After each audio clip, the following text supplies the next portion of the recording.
अस्सलाम वालेकुम, मैं sir doctor Zeeshan consultant cardiologist एक नई इन्फॉर्मेटिव वीडियो के साथ। जी आजकल मरीज़ मेरे से पूछ रहे हैं कि डॉक्टर साहब क्या डायलिसिस वाले मरीज़ों को भी दिल का मसला होता है या उनकी भी एंजियोग्राफी हो सकती है या उनका भी बाईपास हो सकता है।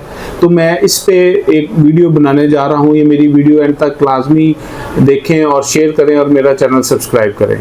जी हाँ, बिल्कुल, जो डायलिसिस पे पेशेंट होते हैं उनको भी दिल का मसला होता है और वो मरीज़ कतराते हैं एंजियोग्राफी करवाने से। कभी उनका डायलिसिस हो रहा है तो वो किस तरह एंजियोग्राफी हो जाएगी या स्टेंट उन्हें किस तरह हो सकता है। तो बिल्कुल जैसे बाकी मरीजों का एंजियोग्राफी होती है या स्टेंटिंग होती है, बाईपास होता है, इसी तरह डायलिसिस पे भी जो पेशेंट होते हैं उनका ये एंजियोग्राफी, एंजियोप्लास्टी और बाईपास हो सकता है। क्योंकि दिल हमारी बॉडी में सबसे प्राइम इम्पोर्टेंस रखता है कि अगर दिल होगा तो आपके बाकी अज़ा काम करेंगे, आपका डायलिसिस होगा या आप किडनी ट्रांसप्लांट की तरफ जा सकते हैं।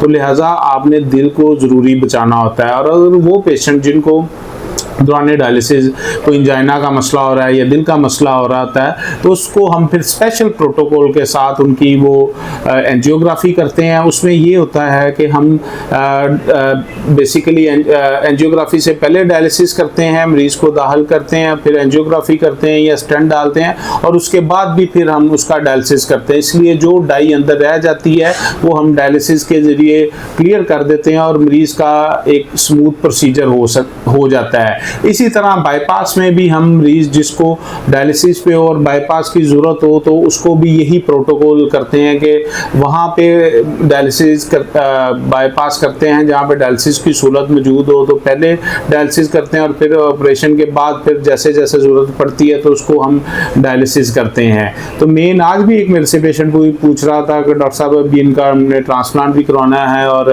डायलिसिस भी होते हैं और मरीज़ को दिल का भी मसला है, दिल की नालियाँ भी बंद हैं, तो स्टेंट डाल सकता है। तो उसी की मुनासबत पे मैंने सोचा कि मैं लोगों को एक वसी पैमाने पे ये बता सकूं कि जिन लोगों को ये मसला है और उनके डायलिसिस चल रहे हैं तो वो अपने दिल का इलाज भी साथ करवाएं। क्योंकि दिल आपका ठीक होगा तो आपके डायलिसिस भी ज़्यादा अरसे चलेंगे, आपको ट्रांसप्लांट का भी मौका मिल सकता है और आपकी उम्र भी लंबी हो सकती है। और जो बीच में मसले मसाइल होते हैं डायलिसिस के दौरान, एंजाइना वगैरह, दिल में दर्द, सांस वगैरह जो चढ़ता है वो भी बेहतर हो जाता है। मुझे उम्मीद है कि आपको ये वीडियो पसंद आई होगी। मेरी ऐसी मज़ीद वीडियोज़ के लिए मेरा चैनल सब्सक्राइब और शेयर करें। बहुत शुक्रिया।